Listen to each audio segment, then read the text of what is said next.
नमस्ते प्यारे साथियों, आपका एक बार फिर से स्वागत है। आज हम कक्षा 8 विषय गणित अध्याय 8 बीजीय व्यंजक एवं सर्व समीकरणों की एक्सरसाइज 8.4 के पहले दो प्रश्नों को हल करेंगे। तो चलिए देखते हैं इसका बेसिक क्या बोलता है।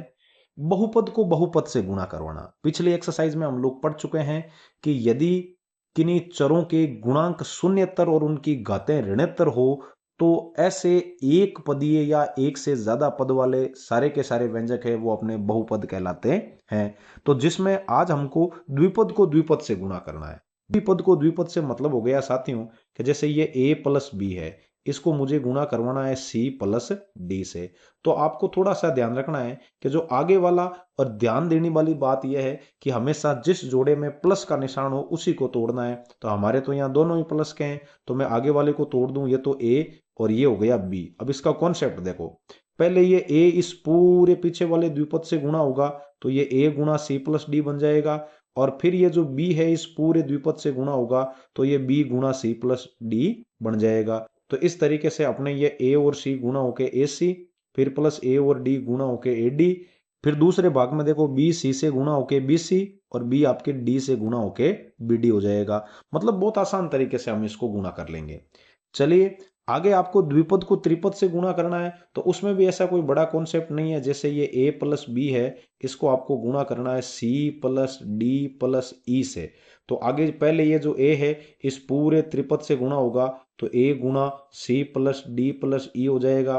फिर प्लस ये b इस पूरे से गुणा होगा तो b गुणा c प्लस डी प्लस ई हो जाएगा। आप चाहो तो इसको ऐसे भी गुणा कर सकते हो, अदरवाइज त्रिपद को आप लिखेंगे ऊपर और द्विपद को लिखेंगे नीचे, और फिर ये a इस c से गुणा होके ac, फिर a इस d से गुणा होके ad, फिर प्लस a इस e से गुणा होके ae, और इसी प्रकार से आप यहाँ नीचे b को c से गुणा करके bc, फिर b को d से गुणा करके प्लस bd, और फिर b को e से गुणा करके और प्लस बीई भी लिख सकते हैं। तो जो तरीका आपको उचित लगे उससे आप कर सकते हैं। और ध्यान देने योग्य बात यह है कि द्विपद में द्विपद को द्विपद से गुणा करेंगे तो इसमें भी दो पद है, इसमें भी दो पद है, तो यहाँ गुणनफल के अंदर अधिकतम 4 पद आएंगे, और उनमें भी यदि कुछ पद सजातीय हैं तो वो जुड़ जाएंगे, तो 4 या 4 से कम पद ही उसमें आएंगे।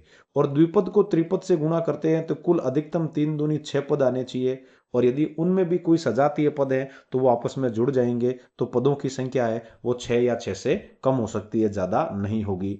चलिए चलते हैं एक्सरसाइज में, जिसका पहला प्रश्न हमें बोल रहा है 2x प्लस 5 को गुणा करवाना है 4x माइनस 3 से।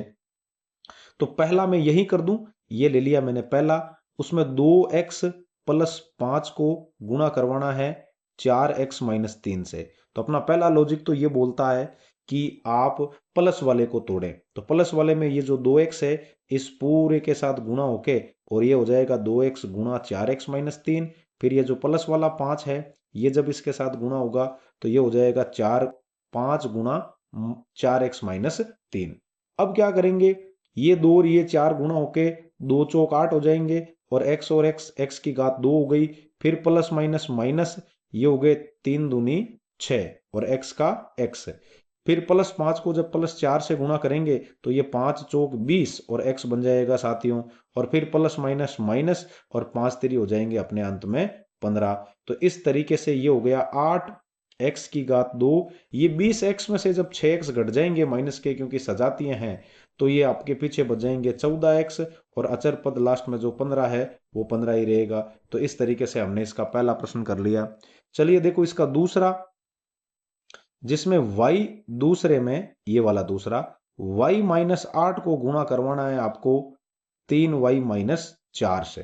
तो इसमें जो पहला पद है इसको मैं तोड़ देता हूं y, और यहां लिख दिया -8, और फिर जो दूसरा द्विपद है उसको मैंने सीधा इन दोनों के साथ लिख दिया 3y माइनस 4 और 3y माइनस का 4। अब जब आप गुणा करेंगे तो ये y है वो 3y से गुणा होके अपने हो जाएंगे प्लस प्लस प्लस, और 3 और y की घात 2। फिर ये y इस -4 से गुणा होगा तो ये माइनस का 4y हो जाएगा। फिर ये माइनस का 8 जब प्लस के 3 से गुणा होगा तो प्लस माइनस माइनस, 8 3 24 और y का y। फिर ये -8 है वो माइनस के 4 से गुणा होगा तो माइनस माइनस प्लस और 8 चौक 32। तो इस तरीके से जो अपना आंसर है वो 3 y की घात 2, ये -4 और ये माइनस का 24 है। माइनस के 28y हो जाएंगे साथियों, और प्लस 32 का प्लस 32। उम्मीद है आपको ये समझ में आ रहा है। चलिए देखते हैं इसका तीसरा प्रश्न। तीसरे में हमें साथियों 2.5l माइनस 0.5 को 2.5l प्लस 0.5m से गुणा करवाना है। तो थोड़ा हम इसको सरल कर लें। यहां से दशमलव हटेगा तो ये 25, और नीचे ऊपर या दशमलव के बाद एक संख्या है तो नीचे 10 लग जाएगा, और एल का एल, फिर माइनस इसी तरीके से यहाँ दशमलव हटके और 5/10 और m बन जाएगा। इसको गुणा करवाना है हमें इसके साथ, तो इसमें भी दशमलव हटा देवें तो 25/10 और l, फिर प्लस 5/10 और m। अब यदि हम इसको गुणा करवाएं तो आगे वाले के अंदर अपने माइनस है, चाहो तो भले आप माइनस वाले टुकड़े को भी ब्रेक कर सकते हो, उससे कोई फर्क नहीं पड़ता है, परिणाम हमारे वही आएगा, लेकिन प्लस वाले से थोड़ी सहूलियत होती है। तो चलिए माइनस वाले से ही कर ले। मैं पहले वाले को मैं ब्रेक करूं तो ये हो गया 25/10l, ये पूरा गुणा होगा पीछे वाले 25/10l, और फिर प्लस 5/10m के साथ, फिर माइनस का 5/10m जो ये वाला है, ये पूरा गुणा हो गया आपके 25/10l, और फिर प्लस 5/10m के साथ। अब आप देख पा रहे हैं 25 के साथ गुणा होके और 625 हो जाएगा साथियों, और यहाँ नीचे 10 से गुणा होके 100, और एल की घात 2 हो गई। फिर प्लस प्लस प्लस प्लस 25 को जब 5 से गुणा करेंगे तो 125, और नीचे 10 से गुणा होके 100, और एल का एल और एम का एम। अब -5 को जब आप प्लस 25/10 से गुणा करेंगे तो प्लस माइनस माइनस, और 25 पंजे 125, और नीचे हो गए आपके 10 को 10 से गुणा किया 100, ये एल और ये एम, दोनों मैंने लिख दिया एल और एम। फिर से प्लस माइनस माइनस 25, 5 को 5 से गुणा करेंगे तो 25, और नीचे हो जाएंगे अपने यहाँ 10 को 10 से गुणा करने से 100, और एम की घात हो गई 2। अब आप देख पा रहे हैं ये प्लस के 125/100 एलएम है, और ये माइनस के 125/100 एलएम है। अब आगे वाला पद देखें तो नीचे दशमलव के बाद 2 जीरो हैं हर में, तो ऊपर हम दो संख्याएं गिन के दशमलव लगाएं तो ये 1 और ये 2, यहाँ दशमलव लग जाएगा, और ये हो जाएगा 6.25 एल की घात 2, माइनस का माइनस। यहाँ पर भी दशमलव के बाद 2 जीरो हैं, तो हम दो संख्याएं गिने 1 और 2, और यहाँ दशमलव कर देंगे, आगे कुछ नहीं है तो जीरो कर देंगे, और ये हो जाएगी एम की घात 2। साथियों इसको सर्व समीका की सहायता से भी हल किया जा सकता था। सर्व समीकाएं अपने यहाँ है a माइनस बी और a प्लस बी, तो इसको हम लोग सीधा ही लिख सकते हैं a की घात 2 माइनस b की घात 2। तो यहाँ a की जगह अपने पास 2.5l है, तो 2.5 का जब हम वर्ग करेंगे तो वो 6.25, और l की घात हो जाएगी अपने 2। फिर माइनस जब 0.5 m का वर्ग करेंगे तो 0.5 को 0.5 से गुणा करोगे तो वो 0.25 हो जाएगा, यहाँ दशमलव है साथियों, और m की घात 1 और 1 2 हो जाएगी, जिससे सीधा भी आंसर आ जाएगा। चलिए कोई बात नहीं, देखते हैं अब इसका चौथा प्रश्न। a प्लस 3b को गुणा करवाना है, a प्लस 3b को गुणा करवाना है x प्लस 5 से। तो ये तो गजब का सिंपल सवाल है। पहले a को पूरे पीछे वाले x प्लस 5 से गुणा करवा दो, फिर प्लस 3b को पूरे पीछे वाले x प्लस 5 से गुणा करवा दो, तो a को x से गुणा किया ax, फिर प्लस 3b को x से गुणा किया 3bx, और फिर प्लस 5 3 15 और b अपना आंसर आ गया। चलिए देखते हैं पहले का पांचवा प्रश्न हमें क्या बोल रहा है। पहले के पांचवे को हल करेंगे, जिसमें मुझे 2pq प्लस 3q की घात 2 को गुणा करवाना है 3pq माइनस 2q की घात 3 से। तो आगे वाले पहले जोड़े के अंदर अपन 2pq को पीछे वाले पूरे द्विपद से गुणा करवा देंगे, तो 3pq और माइनस ये हो गया 2q की घात 2। फिर पहले द्विपद का दूसरा पद है आपके पास 3q की घात 2, इसको पूरे पीछे वाले द्विपद से हम लोग यहाँ गुणा करवा देंगे। तो इस तरीके से अपने यहाँ पहले में ये हो गए 3 दूनी 6, और p की घात 2 और q की घात 2, फिर प्लस माइनस माइनस 2 दूनी 4, p का p और q की घात हो जाएगी 3 साथियों। फिर यहाँ दूसरे पद में देखिए आप 3 को 3 से गुणा करेंगे तो हो जाएंगे 9, और q की घात p का तो p और q की घात 1 और 2 जुड़ के 3 हो जाएगी। फिर प्लस माइनस माइनस, और इसको जब आप गुणा करेंगे तो 3 दूनी 6 और q की घात 4 हो जाएगी साथियों। तो इस तरीके से अपना यही आंसर है, क्योंकि इसमें चारों पद अलग अलग है तो कोई भी जुड़ेगा घटेगा नहीं।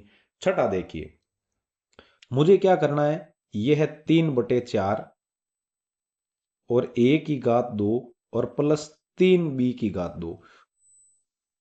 तो अपने यहां प्रश्न में माइनस है साथियों, याद रखना है यहां पर, यहां है अपने माइनस। बुक्स में छपा हुआ नहीं था, कोई बात नहीं, हमने सीधा ही ले लिया। 4 को a से गुणा करेंगे, पहले इसको थोड़ा सरल कर ले में, तो ये हो गया अपने 4 और a², फिर प्लस माइनस माइनस, और फिर ये हो गया 4 दूनी 8/3 और b की घात 2। तो चलिए इसमें क्या करेंगे, पहले वाले जो मतलब आपका द्विपद है उसमें 3/4 a की घात 2 को इस पीछे वाले पूरे 4 a की घात 2 माइनस 8/3 b की घात 2 से गुणा करवा देवें।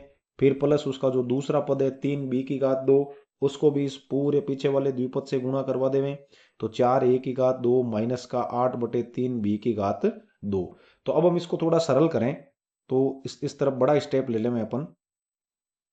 ये लो पहले वाला तो अपना हो रखा है, या इसको आसानी से हल कर देंगे। तो हमारे यहाँ 3/4 a की घात 2, जब 4 a की घात 2 से गुणा होगा तो इसके जो अचर पद हैं वो 3/4 को तो अचर पद 4 से गुणा कर देंगे, और a की घात 2 और a की घात 2 गुणा होके a की घात 4 हो जाएगी।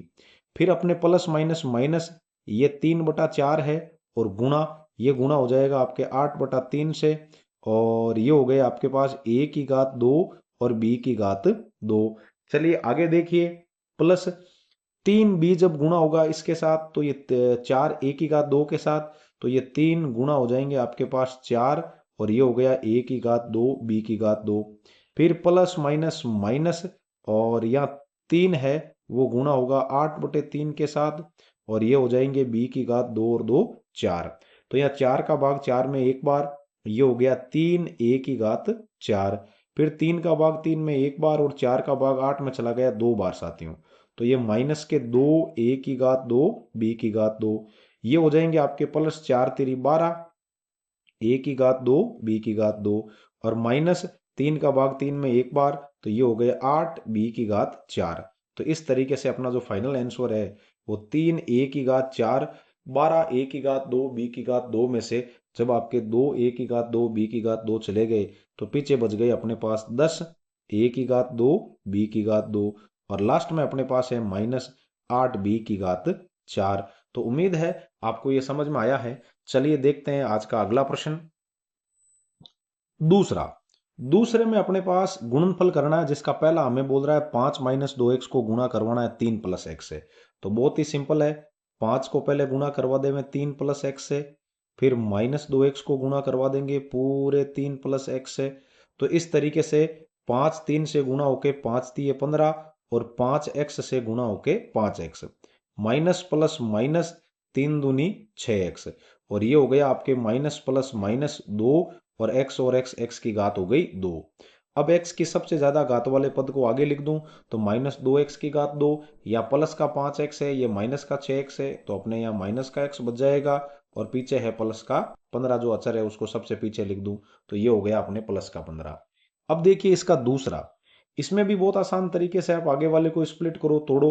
तो पहले जो x है वो पूरा इस पीछे वाले 7x माइनस वाई से गुणा होगा, फिर प्लस का जो 7y है वो गुणा होगा आपके 7x माइनस वाई के साथ।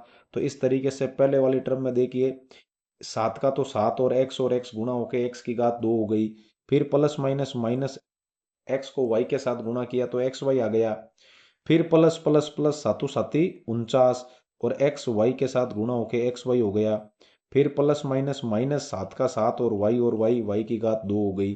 तो अपने यहाँ 7x की घात 2, 49 में से एक चला गया, पीछे बच गया 48xy, और माइनस का 7y की घात 2, इसका आंसर हो गया। चलिए देखते हैं इसका तीसरा प्रश्न, जिसमें हमें a की घात 2 प्लस b को a b की घात 2 से गुणा करवाना था। तो आगे वाली जो टर्म है उसमें a की घात 2 को पीछे वाले पूरे बहुपद से गुणा करवा देवे, फिर फिर प्लस b को भी अपन पीछे वाले पूरे प्लस a b की घात 2 से गुणा करवा देवे। तो यहाँ अपने a की घात 2 इस a से गुणा होके a क्यूब हो गया, फिर a की घात 2 इस b की घात 2 से गुणा होके a की घात 2 b की घात 2, यहाँ b इस a के साथ गुणा होके हो गया अपना b a, और फिर प्लस b जब b की घात 2 से गुणा हुआ तो हो गया अपना b की घात 3। तो यही अपना आंसर है। अब देखिए आज के इस सेशन का आखिरी प्रश्न। तो चलिए देखिए चौथा प्रश्न, जिसमें p की घात 2 माइनस q की घात 2 को गुणा करवाना है 2p प्लस q से। तो इस बार यहाँ दूसरा पद है ये प्लस में है, तो इसको मैं तोड़ दूं 2p और प्लस q। तो 2p है वो गुणा हो जाएगा आपके पहले वाले पूरे द्विपद के साथ, और फिर q गुणा हो जाएगा पहले वाले पूरे द्विपद के साथ। तो यहाँ हम 2p को जब p की घात 2 से गुणा करेंगे तो 2 का 2, और ये हो गई p की घात 1 और 2 3। फिर प्लस माइनस हो गया अपने माइनस 2 का 2 p का p और q की घात हो गई 2। फिर प्लस वाले को प्लस वाले से गुणा करेंगे तो ये p की घात 2 और q। फिर प्लस माइनस माइनस और q की घात हो गई 3। तो इस तरीके से हमने इस आज के सेशन में पहला और दूसरा प्रश्न हल किया है। उम्मीद है आपको ये समझ में आए होंगे। फिर मिलेंगे अगले सेशन में, तब तक के लिए जय हिंद, राम राम साथियों।